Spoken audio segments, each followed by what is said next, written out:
Tengan muy buenos días, amados hermanos. Dios les bendiga. Les invito en esta mañana a abrir sus Biblias. Estaremos en la primera carta de Juan, en el capítulo 4. Los versículos que corresponden a esta mañana son el versículo 7 y el versículo 8, en este mensaje titulado El amor que nos define. Dice así el versículo 7 y el 8 de primera de Juan 4. Amados, amémonos unos a otros, porque el amor es de Dios. Todo aquel que ama es nacido de Dios y conoce a Dios. El que no ama no ha conocido a Dios, porque Dios es amor. Oremos. Señor y Padre, te damos las gracias en esta mañana. Señor, venimos delante de ti, Señor mío, con un corazón reverente a contemplar las profundidades, las grandezas, la anchura, la longitud, Señor, la magnitud del amor con el que nos has amado. Señor mío, te pedimos que todos aquellos que hemos nacido por el Espíritu de Dios podamos vivir de acuerdo a la realidad eterna de que nos has llamado a estar en tu Hijo, Señor, en esa eterna comunión de amor. Padre, que sea tu Espíritu quien nos transforme a la imagen y semejanza de Jesucristo. Te lo pedimos en su nombre. Amén. Pueden tomar asiento, amados hermanos. Hermanos míos, este par de versículos son una declaración profundamente contundente. Una declaración arrolladora, verdaderamente demoledora. Amémonos unos a otros porque el amor es de Dios. Todo aquel que ama es nacido de Dios y conoce a Dios. El que no ama no ha conocido a Dios, porque Dios es amor. La esencia misma de todo cristiano, la esencia misma de todo aquello en lo que hemos sido constituidos es expresada en estos versículos, particularmente al final del versículo 7 que dice: todo aquel que ama es nacido de Dios. Hermanos míos, la doctrina satánica de la ideología de género enseña que una persona puede identificarse con aquello que piensa que es. De esta forma niegan la realidad de la esencia de su propia naturaleza. Hermanos, y pensamos muchas veces que esto solo está allá afuera en el mundo. Sin embargo, exactamente la misma enseñanza, la misma falsa doctrina se encuentra muchas veces en las filas de nuestras iglesias. Porque pareciera ser, hermanos, que algunos se sienten cristianos, piensan que son cristianos, se identifican como cristianos cuando no lo son, negando así la esencia de su misma naturaleza. Hermanos míos, es imposible exagerar la directa relación que existe entre el nuevo nacimiento y el amor. Todo aquel que se ha arrepentido de sus pecados y ha puesto su fe en Jesucristo para salvación, ha sido receptor de una vida nueva. Se le ha otorgado por gracia, como un regalo, vida eterna. Todo aquel, hermanos míos, que pone su fe en Cristo para salvación, tiene esta vida que fue concebida en amor, por amor y para amor. David escribe en el Salmo 51, versículo 5: He aquí en maldad he sido formado, y en pecado me concibió mi madre. David, hermanos míos, se refiere aquí a la manera en que su naturaleza carnal, su naturaleza terrenal, esa naturaleza temporal en la que todos nacemos, fue concebida de manera pecaminosa. No por lo que hayan hecho sus padres, sino porque sus padres tenían una naturaleza pecaminosa. Del mismo modo, todos nosotros que llegamos a este mundo hemos llegado habiendo sido constituidos pecadores. Pero el Evangelio nos dice, hermanos, que por la fe en Jesucristo hemos sido concebidos de nuevo.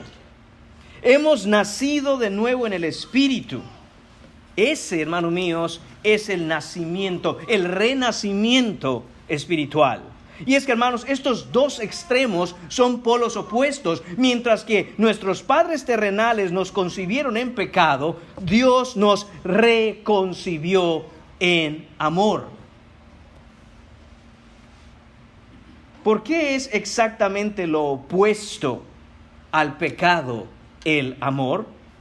Hermanos míos, porque ya nos ha dicho Juan en esta carta, en el capítulo 3, versículo 4, que el pecado es la infracción de la ley, mientras que el cumplimiento de la ley es el amor, nos dice Romanos capítulo 13, versículo 10. Ahora, hermanos, habiendo sido concebidos, los cristianos, los nacidos de nuevo, en la persona que es el amor encarnado, es decir, Jesucristo, ahora somos llamados y exhortados a vivir de manera que expresemos vivamente lo que somos en nuestra nueva naturaleza, el amor. Y de esto es que Juan nos va a hablar en estos versículos. La idea general de este par de versículos, la idea principal, hermanos, es el amor en conexión con el nuevo nacimiento. El amor como la nueva naturaleza en la cual opera el que es hijo de Dios.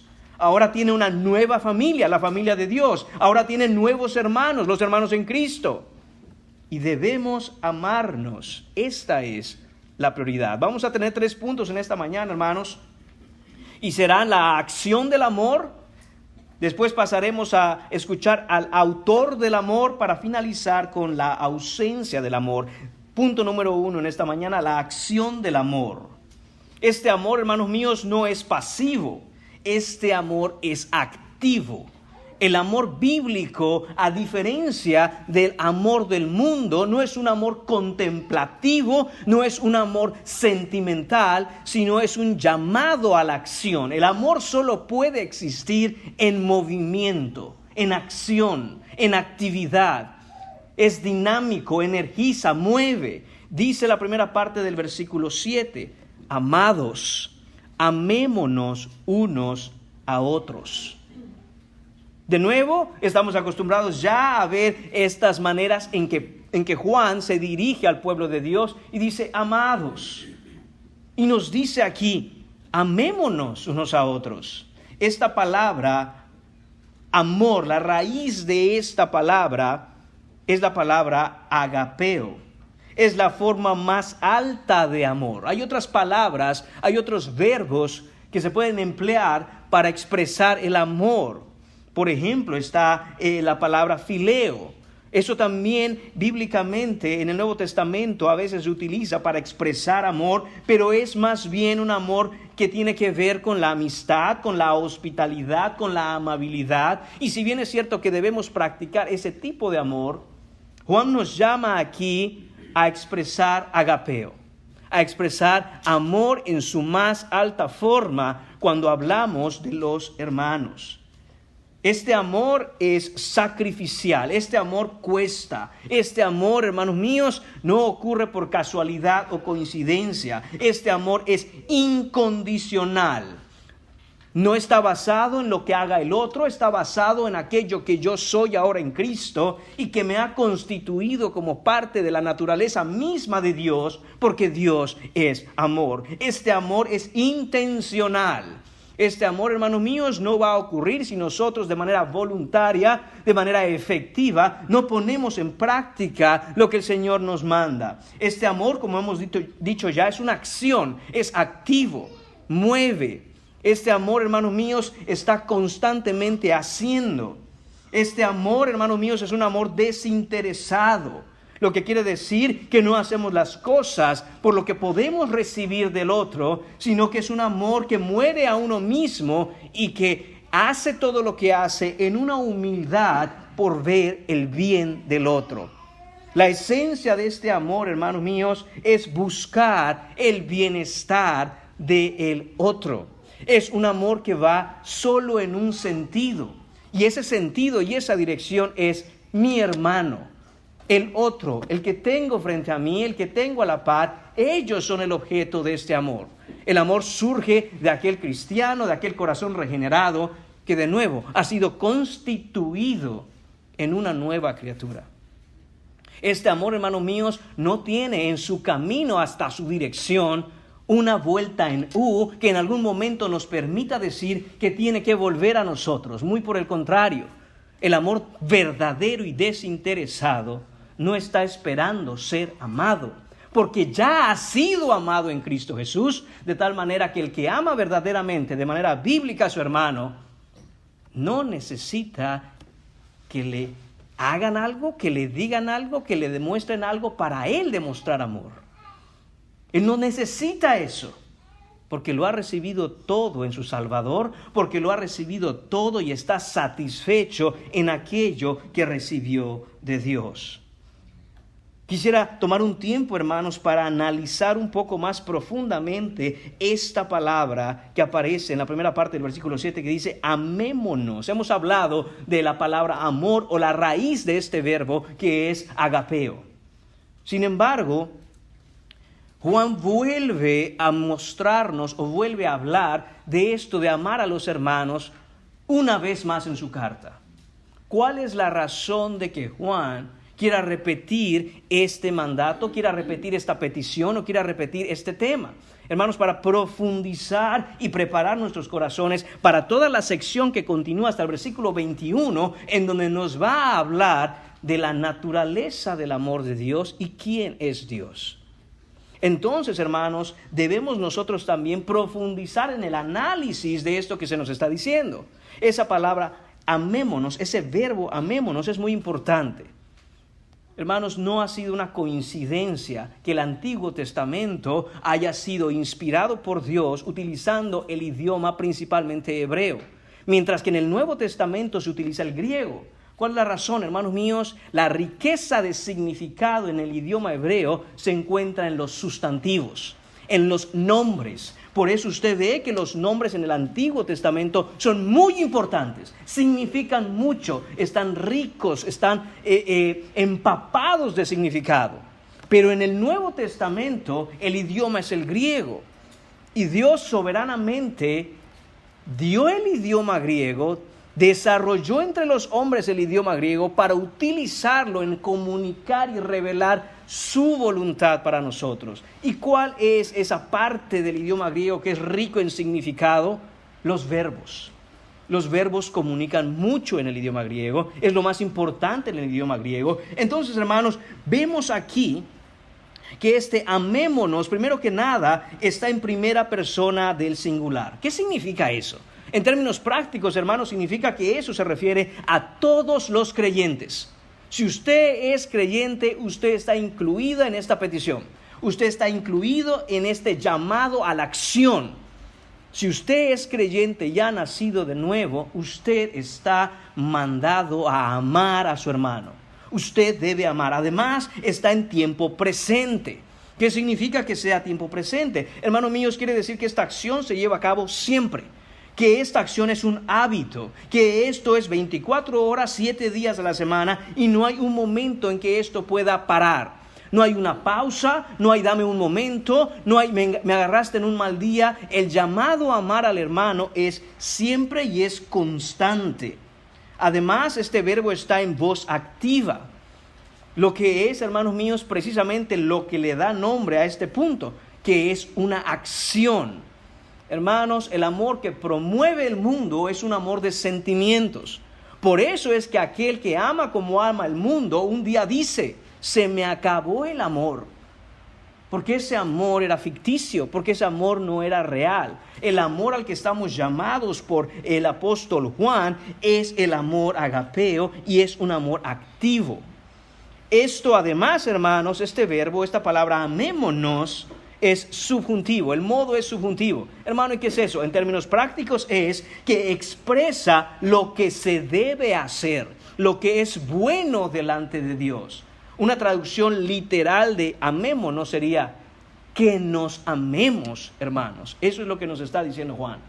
Hermanos míos, que nos amemos. Lo que quiere ver Dios en medio de su pueblo es que nos amemos. Sin importar la raza, la nacionalidad, el color de piel, el nivel económico, sin importar el nivel social, las ideas políticas que alguien pueda tener, la personalidad de mi hermano, la apariencia de mi hermano, sin importar nada de eso, estoy llamado a amarle. Si es creyente en Cristo Jesús, el llamado es a amarle. Juan capítulo 13, versículos 34 y 35, hermanos míos, nos dicen, y si me quiere acompañar allá por un momento, Juan capítulo 13, dice: un mandamiento nuevo os doy, que os améis unos a otros, como yo os he amado, que también os améis unos a otros. En esto conocerán todos que sois mis discípulos, si tuviereis amor los unos con los otros. Hermanos míos, esta es la tarjeta de identificación del creyente. No es cuántas veces llegas a la iglesia, no es cómo estás vestido, no es cuánto tiempo pasas haciendo buenas obras. Todo eso tiene su lugar y todo eso es necesario, pero la tarjeta de identificación, nos dice Jesús en Juan capítulo 13, versículos 34 y 35, es que se aman los unos a los otros. Sin esto, hermanos míos, en nuestra congregación, sin esto, hermanos míos, entre nosotros, sin esto, hermanos míos, entre los creyentes, hemos negado la fe y estamos fuera de Cristo. Porque aquel que está en Cristo ama a su hermano. Ahora, hermanos, ¿dónde vamos a encontrar este tipo de amor? ¿Quién es capaz de llevar a cabo y de dónde saca aquella persona que puede llevar a cabo este tipo de amor? ¿De dónde saca este amor? La realidad, hermanos, es que la última vez que miré mi corazón, todavía había mucho de mí y falta mucho de Cristo. Así que Juan nos va a decir de dónde viene este tipo de amor. Punto número 2 en esta mañana, el autor del amor. Eso lo vamos a encontrar en la segunda parte del versículo 7. Dice la segunda parte del versículo 7, porque el amor es de Dios. Juan sabe de la necesidad de instrucción y conoce a los hermanos que deben estarse preguntando cómo se puede llegar a este nivel de amor. ¿Cómo puedo yo realmente amar a mi hermano con el amor agapeo, con la más alta forma de amor conocida? Este llamado al amor que Juan hace, en realidad, hermanos míos, es un llamado a un amor sobrenatural. Esto, hermanos míos, no es amor del hombre. Esto no es un amor natural. Si nosotros continuamos viviendo de tal manera que tenemos en nuestra mente la idea de que amar es aquello que aprendí en el mundo y quiero venir a la iglesia y ser parte de la iglesia y ser parte del cuerpo de Cristo practicando el tipo de amor del mundo, ¿estás contaminando el cuerpo de Cristo? ¿Y estás engañándote a ti mismo pensando que practicas el amor de Dios cuando lo que estás haciendo es simplemente traer el mundo dentro de la iglesia? No es ese tipo de amor del que Juan nos habla y no es el tipo de amor que a Dios le agrada. Dice de nuevo, nos escribe Juan, el amor es de Dios. El amor que está hablando Juan, el amor que nos está diciendo Juan que practiquemos, también nos dice, no lo vas a encontrar en tu corazón, no lo vas a encontrar en tu carne, no lo vas a encontrar en una tarjeta de 14 de febrero.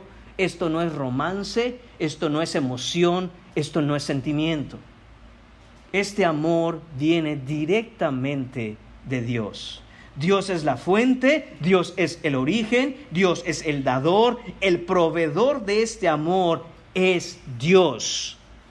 Dios es amor y Él es quien nos dota, es quien nos otorga, es quien nos da este tipo de amor. No viene del ser humano, no es producido por el hombre, es producido por el ser de Dios. Gálatas capítulo 5, versículo 22 nos dice que el fruto del Espíritu es amor. El Espíritu Santo, hermanos míos, produce este amor en nosotros. Por eso es que es imposible falsificarlo. Por eso es que es imposible fingirlo. Tú puedes practicar el amor del mundo dentro de la iglesia y es cuestión de tiempo para que seas desenmascarado. Porque no puede funcionar ese tipo de amor que es terrenal, que es temporal y que es pasajero en la realidad eterna de la iglesia. Ese amor tiene tiempo de caducidad. Es como una bomba que se ha puesto a funcionar y en algún momento explotará. Pero el amor que nos habla Juan, ese amor de Dios, ese amor es infinito, ese amor es puro, ese amor es eterno, ese amor no puede ser tocado por la realidad terrenal de este mundo porque está en la eternidad de la realidad de Dios. Hermanos míos, y tenemos que despertar y tenemos que examinarnos a nosotros mismos si este tipo de amor es el que mora en nosotros. Tenemos, hermanos míos, que mirarnos como Juan quiere que hagamos por esta carta para ver si las evidencias de este amor las tenemos. Porque las consecuencias, hermanos míos, de no tener este amor en nosotros son consecuencias de condenación eternas. Hermanos míos, esto que nos habla Juan aquí no es juego. Es importantísimo. De esto depende el futuro eterno de tu alma. ¿Tienes este tipo de amor o no? Jesús nos enseñó, yo soy la vid. Esto es, hermanos míos, Juan capítulo 15, versículo 5. Y si me quiere acompañar ahí, esto lo hemos leído antes. Dice, yo soy la vid, dice Jesús, vosotros los pámpanos, el que permanece en mí y yo en él, este lleva mucho fruto. ¿Qué fruto es ese? El carácter de Cristo. El fruto producido por el Espíritu, que hemos dicho ya en Gálatas capítulo 5, versículo 22. El Espíritu produce este fruto y la primera característica de ese fruto en esa lista que nos da Gálatas es el amor. ¿Qué nos está diciendo entonces todo esto? Hermanos míos, que todo lo que el pámpano necesita, un pámpano es una rama. Todo aquello que necesita para producir fruto lo suple y lo provee la vid. La vid es el tronco que surge desde la raíz. Dice el versículo 6, el que en mí no permanece será echado fuera como pámpano y se secará y lo recogen y los echan en el fuego y arden. Esta es la realidad, de nuevo, de aquel que no tiene el amor de Dios, no tiene este amor sobrenatural, no tiene este amor divino y quiere estar entre las filas de la iglesia identificándose como si fuera cristiano sin serlo, practicando un amor del mundo, queriendo un amor del mundo. ¿Y cuál es ese amor del mundo?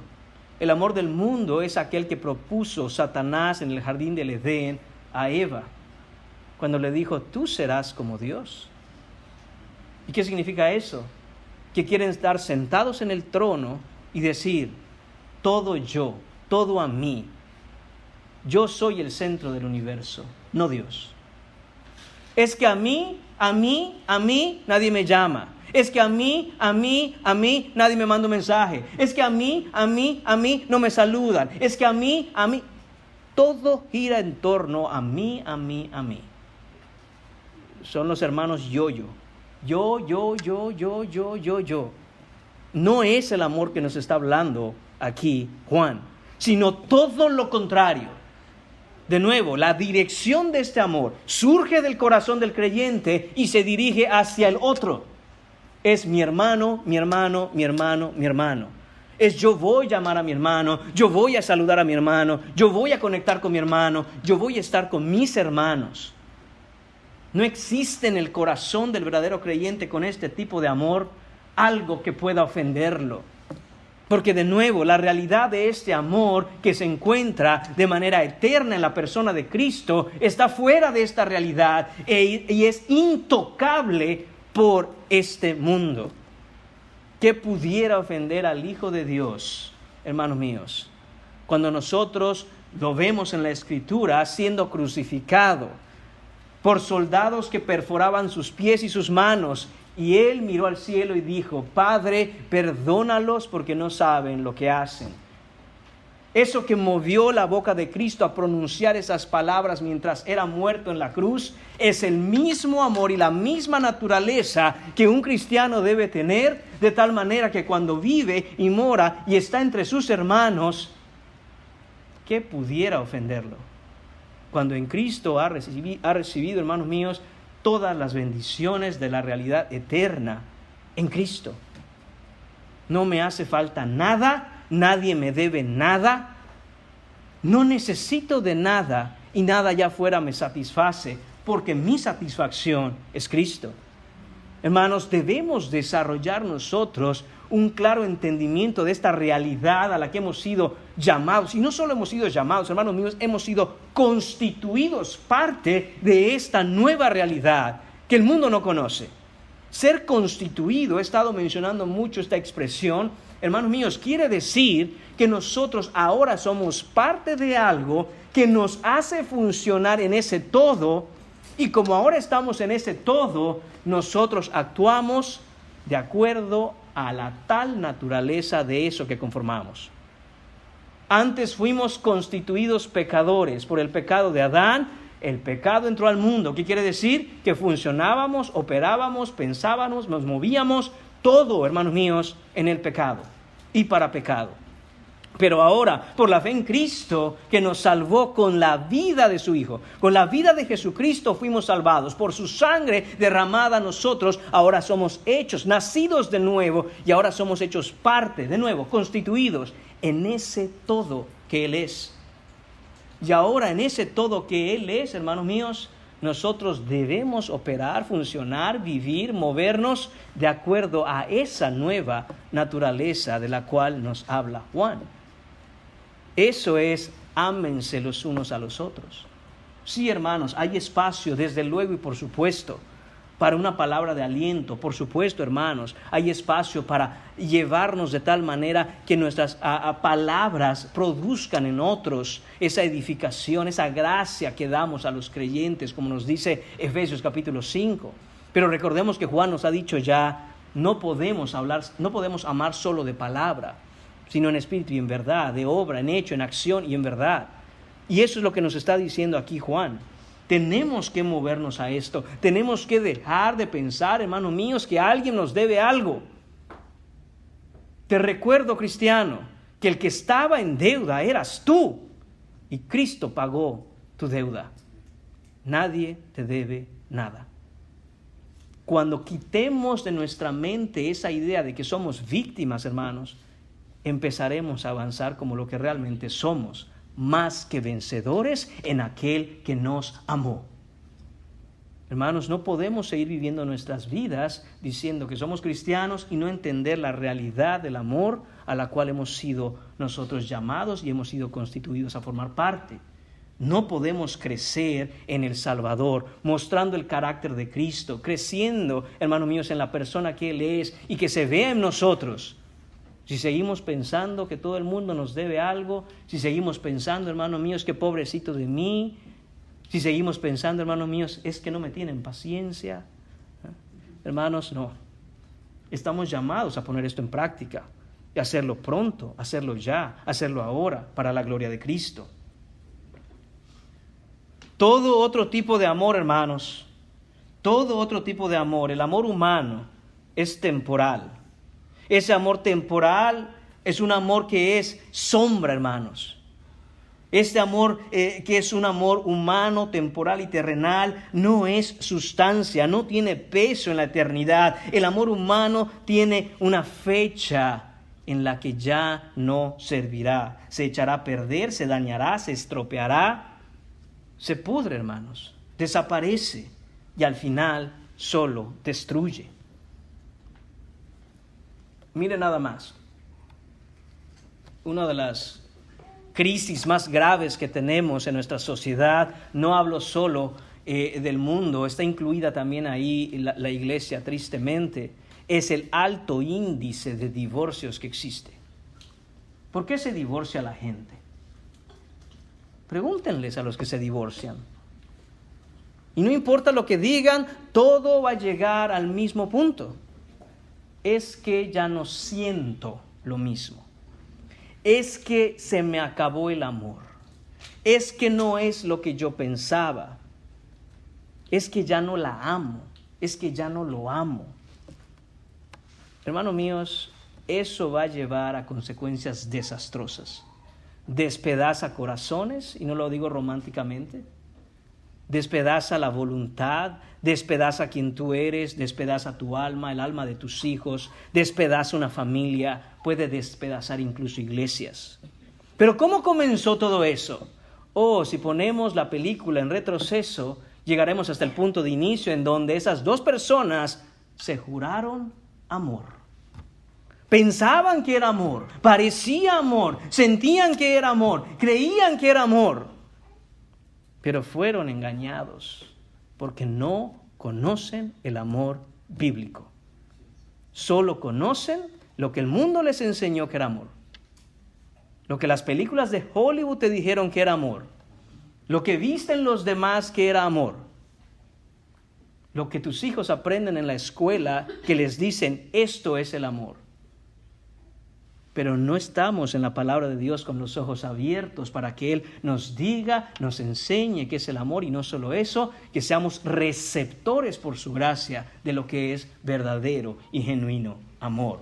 El amor sobrenatural que Dios produce es infinito porque no es sombra, es verdadero, es glorioso, es un amor sobrenatural que Dios ha dado y ha operado en el corazón del verdadero cristiano. Ese amor, hermanos míos, es lo que sustenta la vida, porque ese amor no es algo, no es un concepto ni una idea. Ese amor es alguien, es Cristo, y Él jamás falla.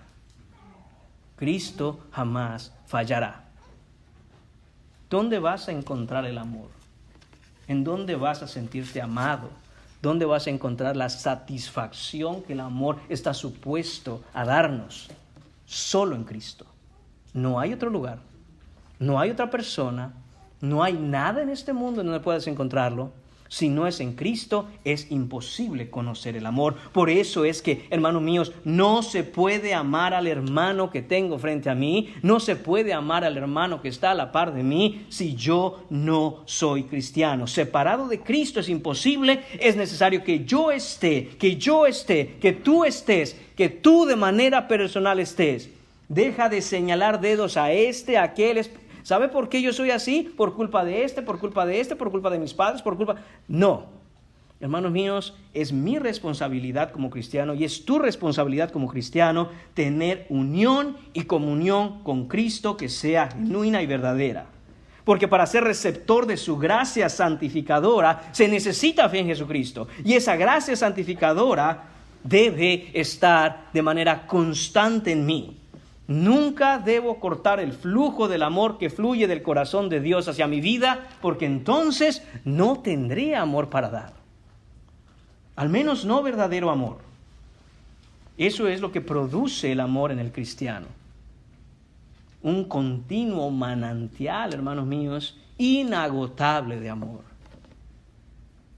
Cuando vemos hermanos, cuando vemos otros creyentes que han pasado por situaciones tan difíciles y desastrosas, cuando otros han pecado contra ellos de una manera terrible, y estas personas, estos hermanos, extienden un perdón genuino, mostrando el carácter de Cristo, decimos, ¿cómo pueden hacer eso?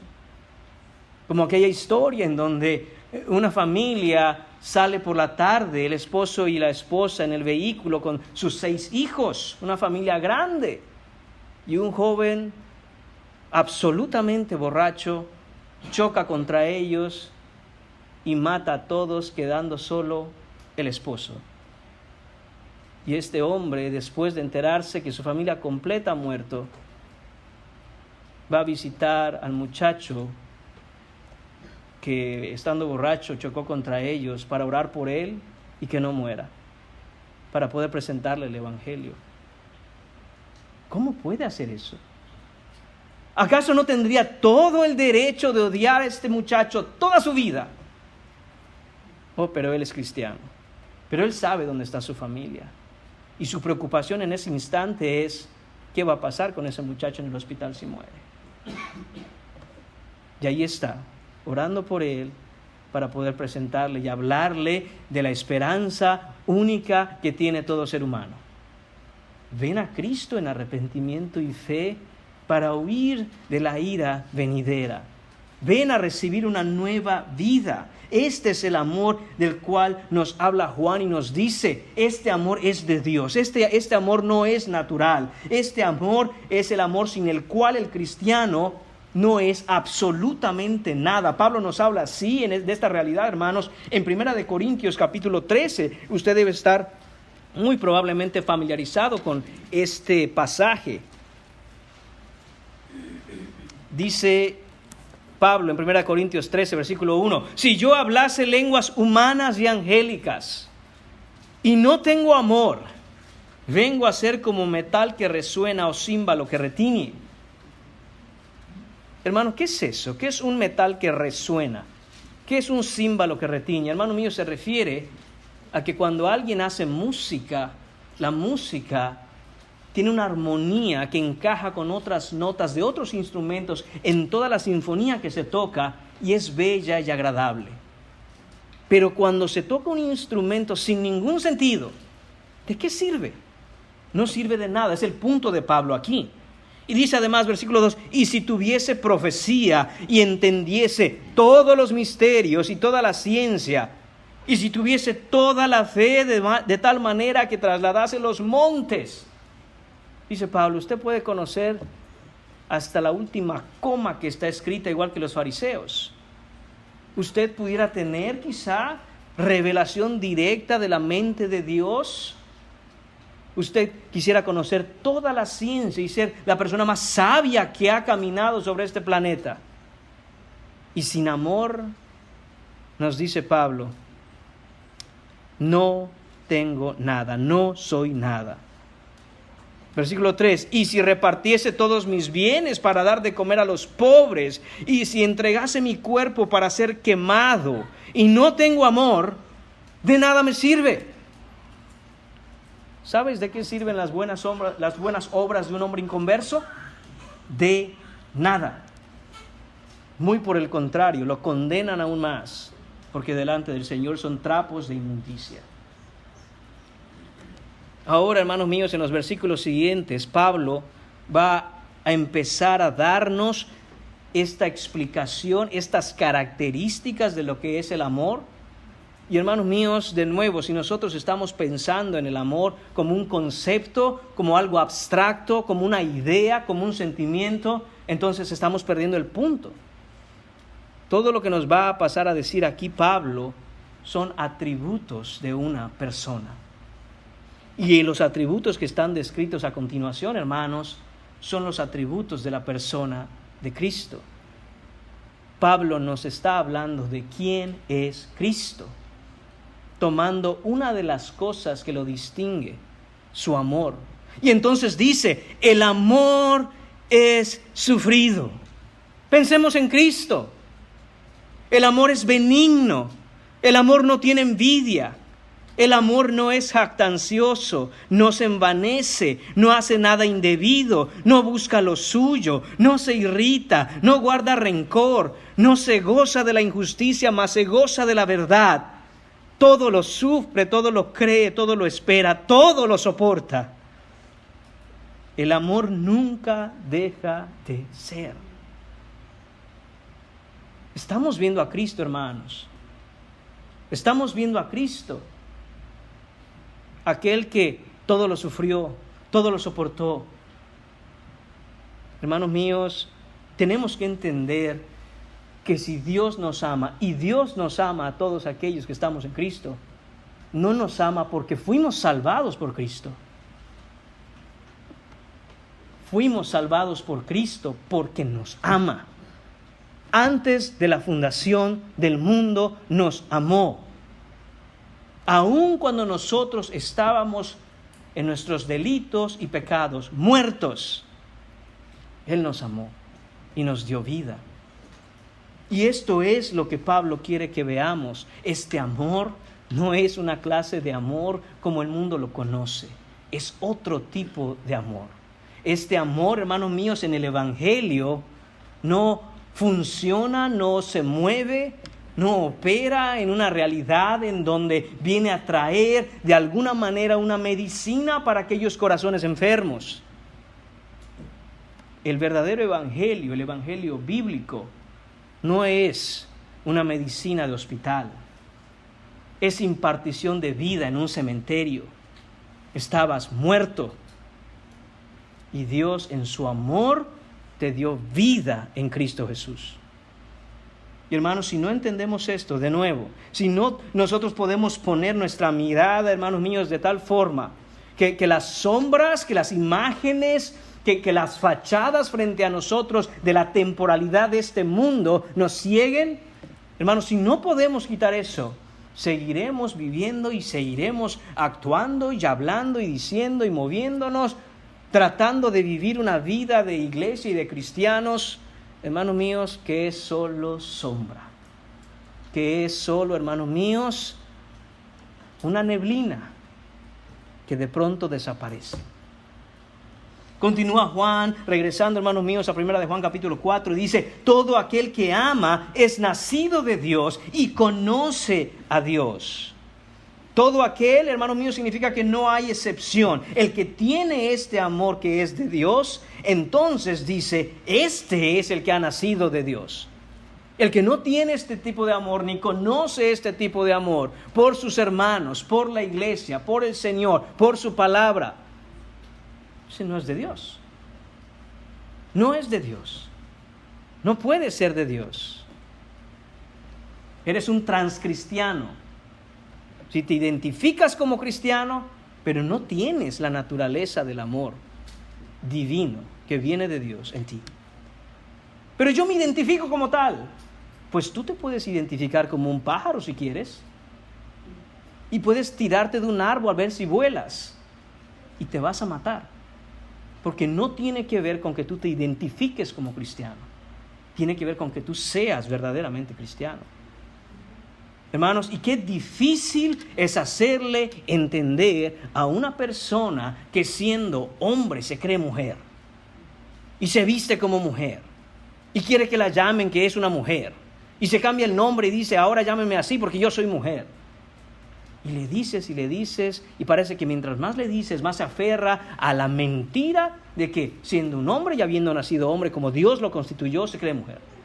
Del mismo modo, hermanos, qué difícil es explicarle a un falso creyente, tú no eres creyente, arrepiéntete, ven a Cristo, entrega tu vida, tienes que nacer de nuevo, es necesario que nazcas de nuevo. El hecho de que te identifiques simplemente como cristiano no te hace cristiano. Lo que te hace cristiano es el nuevo nacimiento, el morir a tu vida pasada y venir a nacer de nuevo por el Espíritu en Cristo Jesús, en donde claramente la evidencia de tu salvación es que hay un amor que es de otro mundo. Y ese amor es expresado primariamente en el texto que vemos en esta mañana por tus hermanos cristianos en la iglesia local en donde te pusieron. Ahí está. ¿Quieres ver un cristiano? Mira cómo ama a sus hermanos, mira cómo ama a su iglesia local, mira cómo ama a su Señor, mira cómo ama la Escritura, la palabra de su Salvador. Míralo, ahí está, helo aquí, ese es un cristiano. Y todo lo demás, todo lo que hacemos, hermanos míos, todo lo que no está en Cristo es muerte, porque Cristo es la vida. Nada fuera de Él puede tener de ninguna manera, hermanos míos, vida en Él. Porque la vida es en Él. Dios quiera que por su Santo Espíritu algunos de aquí empiecen a preocuparse. Empiecen a preocuparse por su destino eterno. Porque, hermanos míos, si simplemente predicamos para que puedas estar tranquilo en tu conciencia, sin un nuevo nacimiento, de que llegaste a la iglesia y que de alguna manera eso te dará puntos delante de Dios cuando mueras, hermanos míos, es una tragedia lo que hacemos como congregación. El llamamiento de la iglesia de Jesucristo es gritar con todas las fuerzas sobre las montañas. Hay un Salvador para todo aquel que se arrepiente. Hay vida para todo aquel que está muerto. Hay perdón para todo pecador que viene a Cristo. Hay nuevo nacimiento para aquellos que están dispuestos a venir con un corazón contrito y humillado, a buscarle, a seguirle, a tomar la cruz, ir en pos de Él. Todo aquel que ama es nacido de Dios y conoce a Dios. Es nacido de Dios, es una nueva criatura. Las cosas viejas pasaron, aquí todas son hechas nuevas. Esta persona es la que ha creído el Evangelio, ha muerto a sí mismo, tiene vida eterna, ha renunciado al mundo. A veces, hermanos míos, no entendemos este nuevo nacimiento. O quizá debo decir que difícilmente a veces entendemos qué es el nuevo nacimiento. Vemos un llamado constante al arrepentimiento de pecados en todo el Nuevo Testamento. Esa fue la predicación, hermanos míos, de Juan el Bautista, de Juan, de Pedro, de Pablo y por supuesto de Jesús. Arrepentíos y creed el Evangelio. Y pensamos a veces, hermanos míos, que arrepentirnos es simplemente dejar nuestros pecados y continuar con nuestra vida. Bueno, por supuesto que necesitamos renunciar a nuestro pecado. Hermanos, pero el llamamiento al Evangelio implica que la renuncia a esos pecados es que no los puedes dejar si continúas en la misma vida que tenías. El llamamiento del Evangelio es a morir a la vida que tenías, y entonces, cuando mueres a esa vida que tenías, los pecados que ahí estaban también son mortificados. Pero muchas veces, hermanos, conceptualmente, en nuestra mente, pensamos, puedo continuar con mi misma vida. Solo voy a ir quitando aquellas cosas que sé que no están bien. Hermanos, eso es moralizar tu vida, y definitivamente prefiero tener una relación o vivir a la par de un vecino que sea moral antes que inmoral. Pero como cristianos, hermanos, eso no es ser cristiano. Si antes yo tenía una vida en la que mi pasión y mi ídolo era tal y tal, ahora que soy cristiano sigo teniendo la misma pasión y sigo teniendo el mismo ídolo. Solo que ahora lo voy a moralizar. Ahora lo voy a cristianizar. Pero yo continúo lo mismo. Solo que ahora digo que lo hago por Cristo. Ahora digo, pero es que por el Señor. No es eso a lo que nos llamó el Señor, hermanos. Nos llamó a morir a la vida que teníamos y empezar a vivir otra, diferente, donde tus gustos, tus pasiones, tus afectos, el amor que tenías, ahora ha sido completamente cambiado. Ahora es completamente distinto. Dime qué pasión y qué ídolo tenías en tu antigua vida, y si aún lo sigues teniendo en tu vida como cristiano, entonces te diré que tienes un becerro de oro al cual dices, este es el Señor que nos sacó de Egipto. Arrepiéntete. Mata los ídolos de tu corazón. Te es necesario nacer de nuevo. Pablo nos dice en Filipenses capítulo 3, versículo 14, que Cristo es la meta. Nos dice que dejando lo que queda atrás, me extiendo hacia adelante, y Él ve la meta. Cristo es a donde debemos llegar. Cristo es en quien tenemos que estar. Cristo nos dice, yo soy el camino, Juan 14:6. Cristo nos dice, yo soy la puerta, Juan 10:9. Jesús nos dice, como Mateo, sígueme, Mateo 9:9. Jesús nos dice, si alguno quiere venir en pos de mí, niéguese a sí mismo, tome su cruz y sígame, Mateo 16:24. ¿Y qué debemos entender de todo esto, hermanos? ¿Qué nos está diciendo todo lo que vemos en estos versículos? No podemos, hermanos míos, llegar a la meta transitando la dirección equivocada. No podemos llegar a la meta si no estamos en el camino. No podemos estar en el camino si no entramos por la puerta estrecha. No podemos entrar por la puerta estrecha si no le seguimos a Él. No podemos seguirle a Él si no tomamos nuestra cruz. No podemos tomar nuestra cruz si no estamos dispuestos, decididos y convencidos a morir. Es cuando uno muere que este amor sobrenatural que es de Dios nos da vida, nos vivifica y nos hace vivir de otra manera. Hermanos, yo no sé, eso tú lo sabes, cuántas otras iglesias tú has visitado, a cuántas otras iglesias tú has pertenecido. No lo sé. Pero yo sí te puedo decir, hermano, hermana, ¿qué iglesia veo en la Biblia que el Señor quiere? Y eso es lo que quiero para esta iglesia y para esta congregación.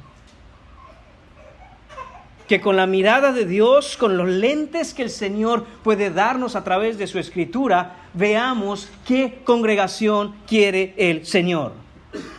Porque si simplemente somos una copia, si simplemente mejoramos un poco a la iglesia de al lado, o si simplemente somos un poco menos que la iglesia de acá a la vuelta, entonces no estamos cumpliendo con ese llamado de Dios para presentarnos delante de Él, hermanos míos, como a Él le agrada, sin mancha y sin arruga. Entonces no estamos siendo, hermanos míos, esos obreros que van a poder pararse ese día a escuchar de su Señor decir: bien hecho, buen siervo y fiel, entra en el gozo de tu Señor.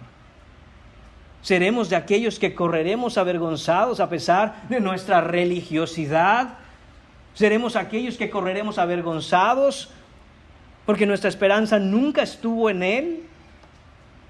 Seremos aquellos que correremos avergonzados cuando la espada de su Espíritu nos discierna completamente y nos abra y nos parta en dos y muestre lo que realmente somos.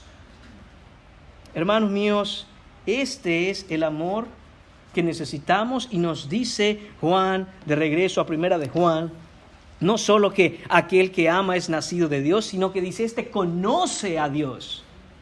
Este conoce a Dios. Dios nos ha dado en el conocimiento de su Hijo una capacidad de amor cuyo autor es Dios. Juan concluye este versículo 7 diciendo estas palabras que son contundentes y pesadísimas. Aquel que ama conoce a Dios. Y tenemos que entender que cuando dice aquí Juan que aquel que ama, se refiere a un cristiano que ama a sus hermanos. Un hermano que ama a su iglesia. Un hermano que cuida a sus otros hermanos. No como Caín, sino que como Cristo está dispuesto a buscar lo que es mejor para el otro.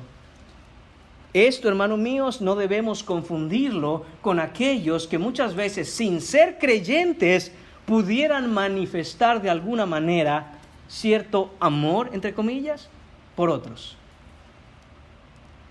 Porque hay personas inconversas en donde por la gracia general de Dios pudieran mostrar generosidad, empatía, hasta cariño por otros. Y uno dice, bueno, seguramente es Dios obrando en su corazón.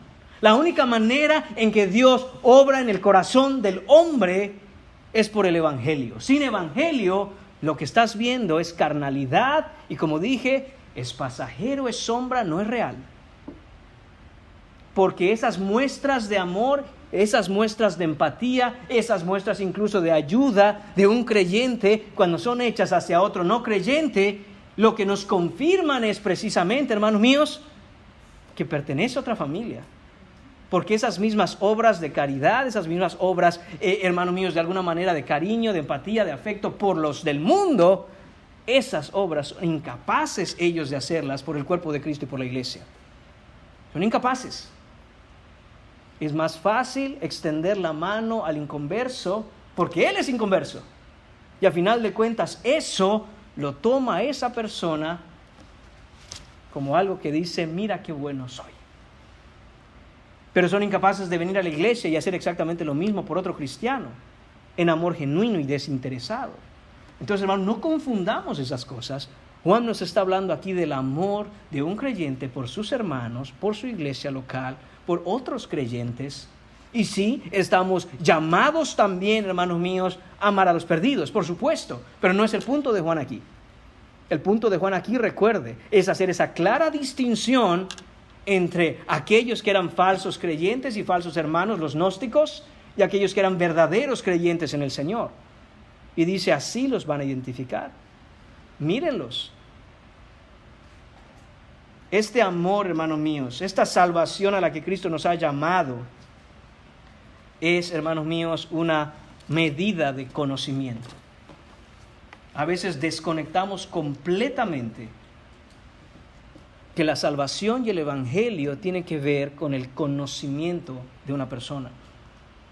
Y nos basamos simplemente en, de alguna manera, cosas místicas, cosas misteriosas o sentimientos, cuando todo tiene que ver con el conocimiento, con una medida cada día más profundo de conocimiento de la persona, de Cristo. Así es como lo dijo él, Juan capítulo 17, versículo 3. Y esta es la vida eterna, que te conozcan a ti, el único Dios verdadero, refiriéndose al Padre, y a Jesucristo, a quien has enviado.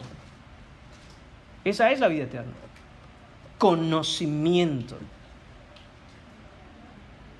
No amamos, hermanos míos, como debemos, porque no le conocemos como nos es necesario. Esa es la verdad.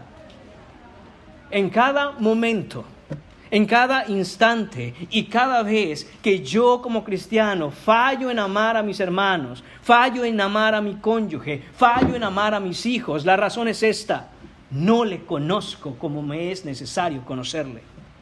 Porque si le conociera como yo debiera conocerle, no tendría problemas con expresar ese amor a otros.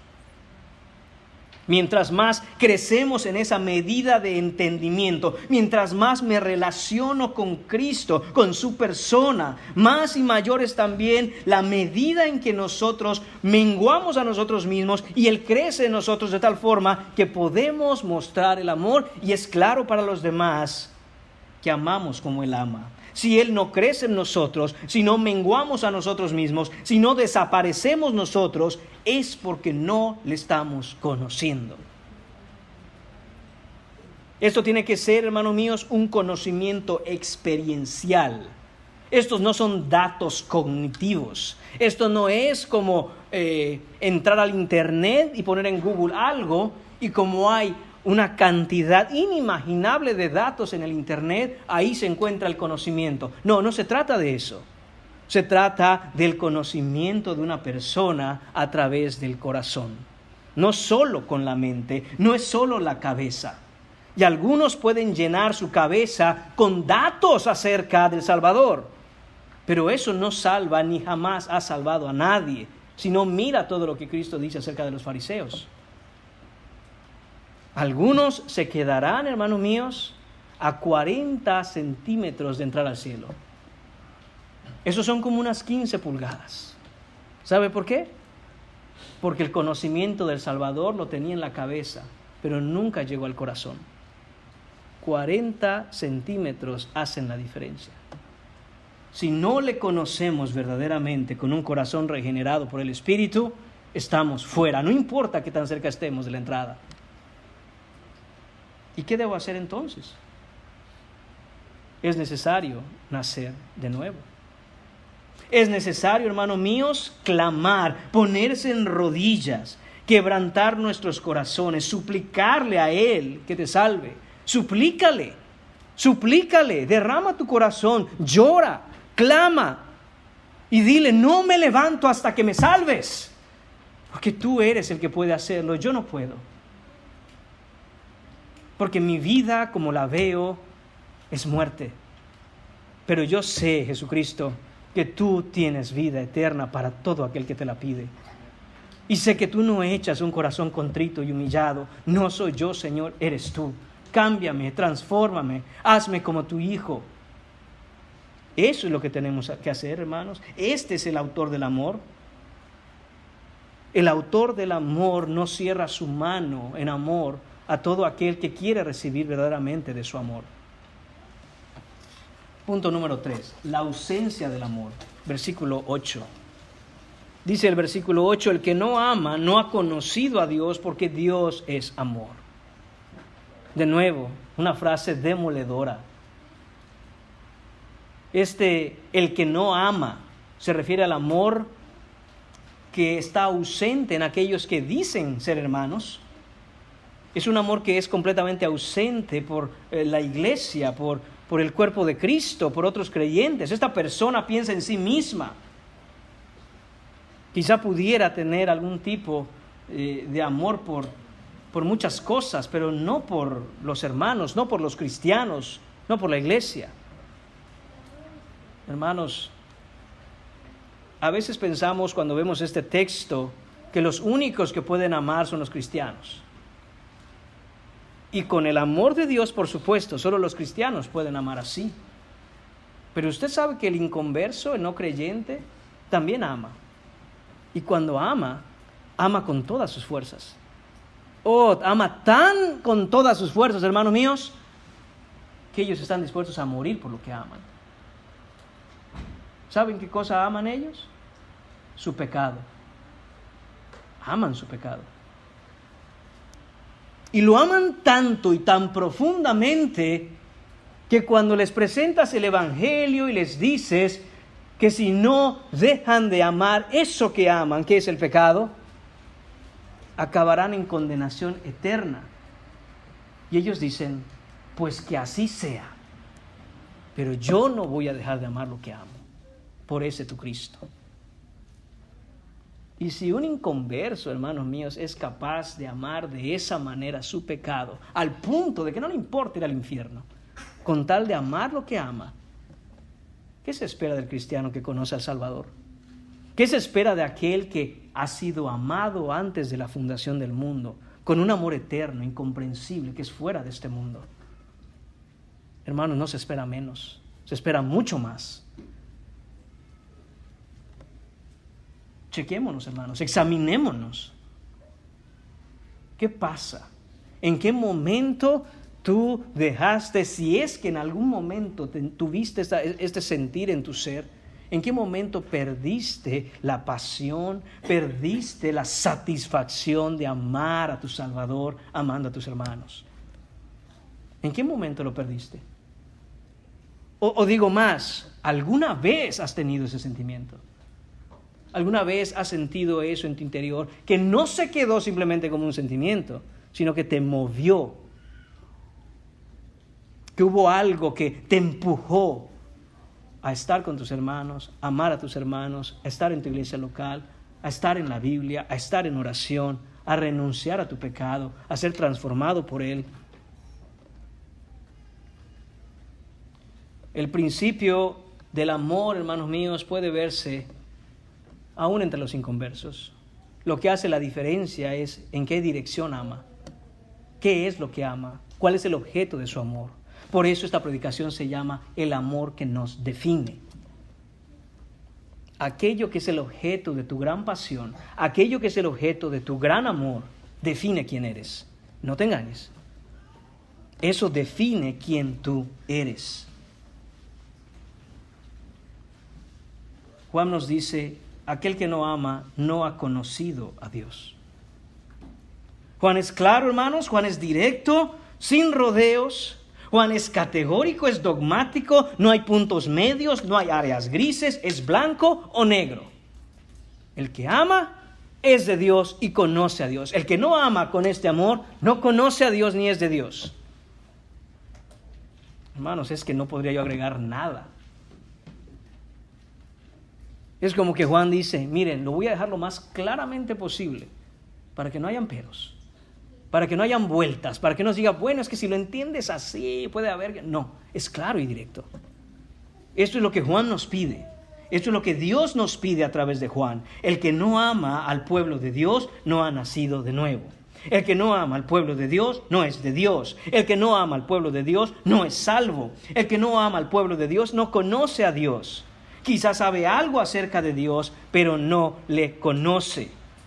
Quizá esté, hermanos míos, físicamente entre nosotros en la iglesia, pero no está en Cristo espiritualmente. El que no ama, qué dura expresión, hermanos. Esta expresión describe un estilo de vida. Es la manera de vivir de aquellos que no tienen salvación. Un verdadero y genuino creyente, hermanos, puede y va a fallar en la práctica del amor para con los hermanos. Pero lo que nos dice aquí Juan es que este no es el estilo de vida. Este no es el estilo de vida de un creyente. Eso es el estilo de vida de un no creyente. Y como dije, los transcristianos, si me permite la expresión, dicen, yo soy cristiano. Son mis hermanos. Es mi iglesia. Deja de engañarte. Por mucho que te creas cristiano, sin un nacimiento de nuevo y este amor genuino que viene de Dios, dice Juan, no conoces a Dios. El que no ama se mueve, vive, funciona en una realidad de oscuridad, de tinieblas, una realidad sombría, de confusión, de conflicto. Esta persona está ensimismada, es egoísta. Y como mencionaba durante la predicación, es una persona que es víctima. Es víctima. Pobre de mí. Así como Caín. ¿Recuerda qué pasó cuando Dios le dijo, este es tu castigo? ¡Ay! Duro de soportar es esto. ¿Pero qué te pasa? Mataste a tu hermano. ¡Ay, Señor, qué duro eres conmigo! Y así muchos hoy dicen, ¡ay, pero qué iglesia, falta de amor! ¿Cómo? No lo entiendo. Hermanos, en verdad esto me confunde. ¿Cómo? De nuevo, porque no sabemos lo que es el amor bíblico. Un hombre llega corriendo, un joven rico llega corriendo delante de Jesús e hincando la rodilla frente a él, dice, Señor, ¿qué debo hacer para ganar la vida eterna? Cumple los mandamientos, lo sabes, ¿verdad? No matarás, no robarás, honra a tu padre y a tu madre. Oh, eso lo he cumplido desde mi juventud, nunca he roto ningún mandamiento. Uno te falta, le dice Jesús. Vende todo lo que tienes y dalo a los pobres y sígueme. Y el joven se fue. Triste, dice la Escritura, porque como tenía muchos bienes y le dijeron que tenía que dejarlos, no, ahí no, Jesús. Mira, yo respeto a mis papás, pero dejar mis bienes, eso es otra cosa. Mira, yo puedo no robar, me explico, hacer todas esas cosas, pero mis bienes, a ese ídolo no me lo toques, Jesús. Hermanos, y cuando leemos esa historia, así como se las acabo de decir, no nos damos cuenta que falta un detalle que Marcos nos dice muy importante. Antes de que Jesús dijera todo lo que le dijo, dice el texto que mirándolo Jesús al joven, lo amó. Checa Marcos, lo verás.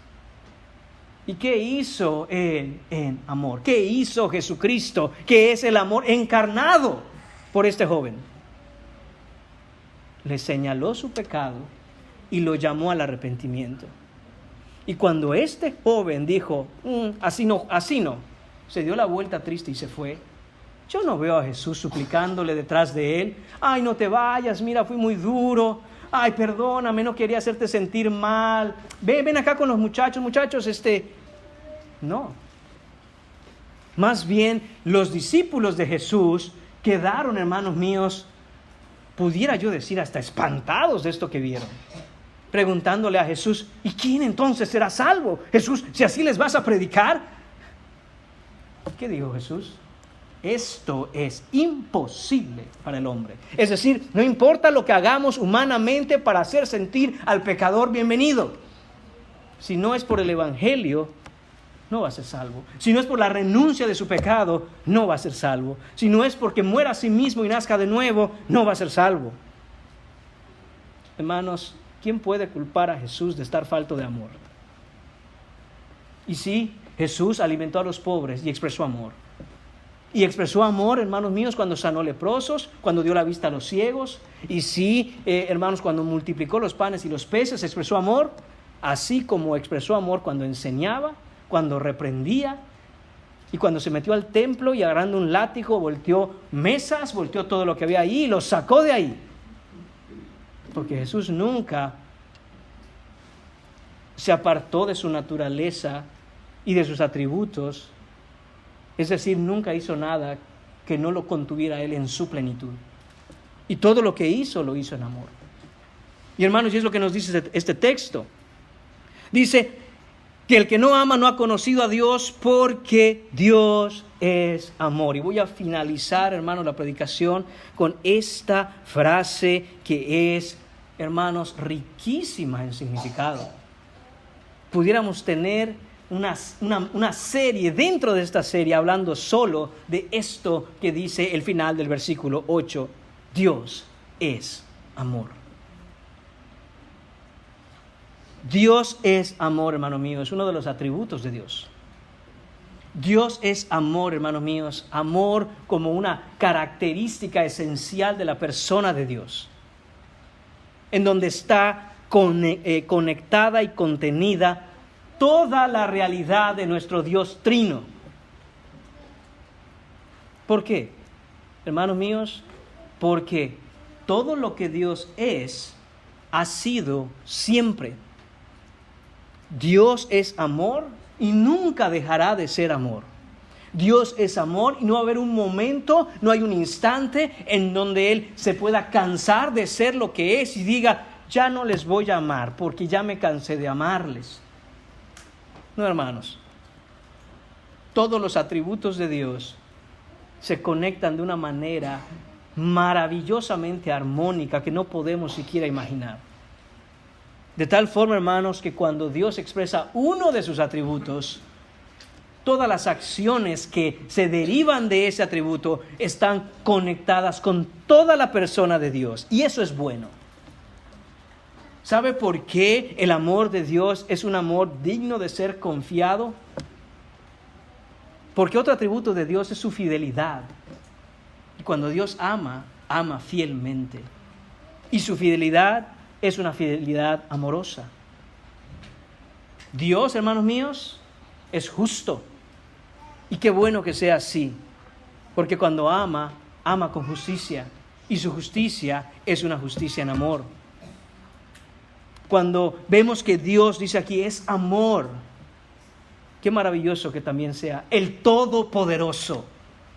Porque Dios no puede amar con menos de todo su poder.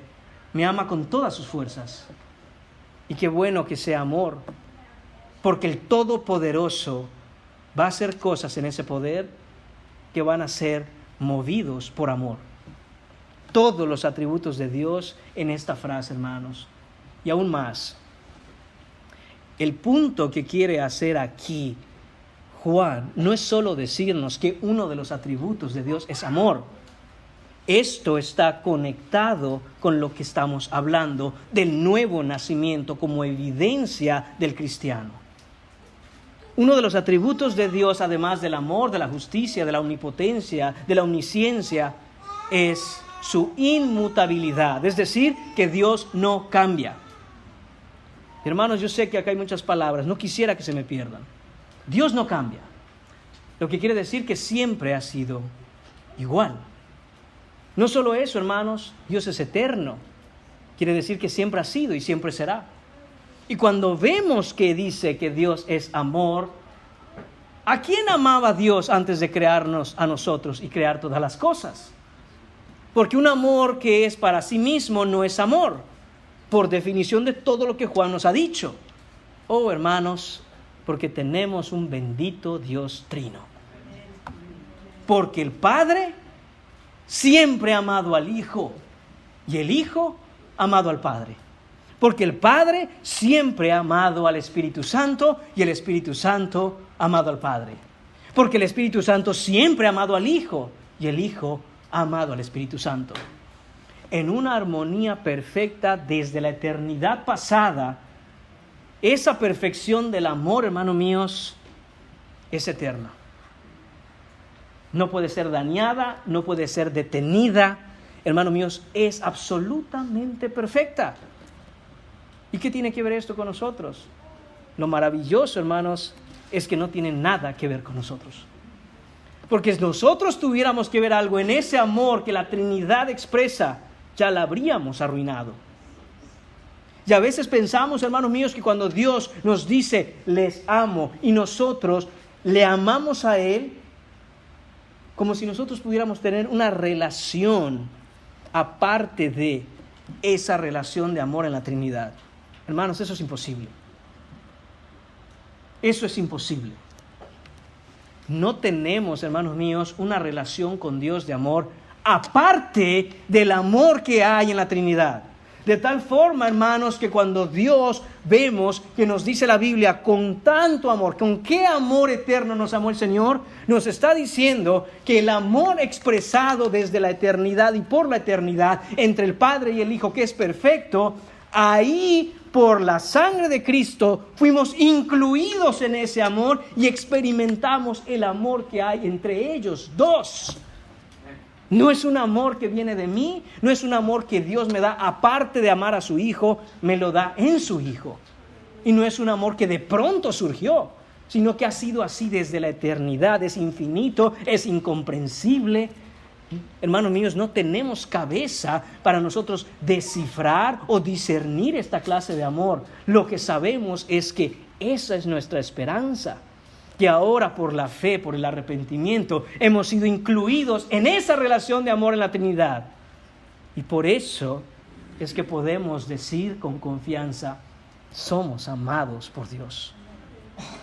Fuera de Él, nadie tiene las llaves, hermanos, o el poder, o las buenas obras, o el corazón para entrar en ese triángulo de amor perfecto que es nuestro Dios Trino, y participar de su amor. Imposible. Es solo porque Cristo, hermanos míos, y de nuevo con esto cierro, todo aquel que está en Cristo debe entender que es por Cristo Jesús, quien murió en la cruz, que nos hizo, dice la Escritura, aceptos en el amado. ¿Quién es el amado? Él. Yo fuera de Cristo no soy amado, soy aborrecido. Pero por la fe y el arrepentimiento Él nos hizo aceptos estando en el amado.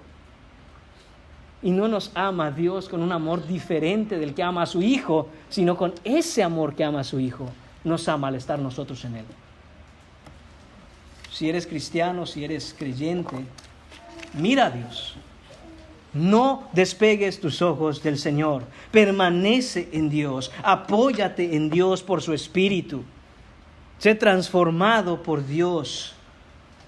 Pídele que todo aquello que hay en ti que le desagrada, Él lo limpie.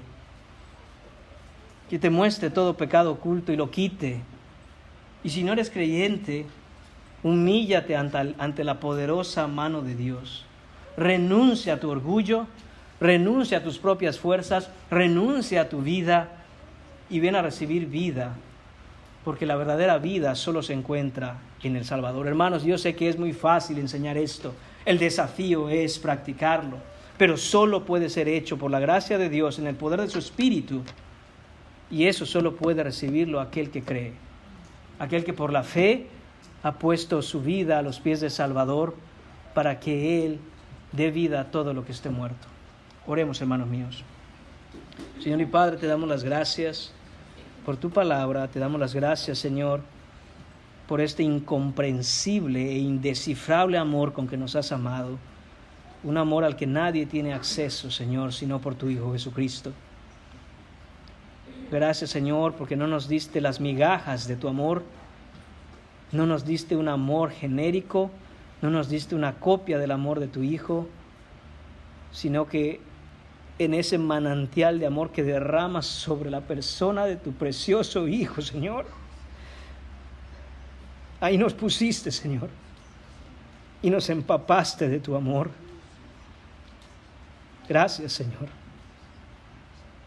Aunque no comprendemos la profundidad del manantial, Señor, de la fuente de tu amor, Señor, somos receptores de Él por la fe. Ayúdanos y transfórmanos, Señor, a que seamos precisamente, Señor mío, esas fuentes de agua viva que otros puedan ver, en la que otros puedan ser bendecidos, y que nuestro amor, Señor, sea el amor divino, el amor, Señor mío, que tú nos has dado.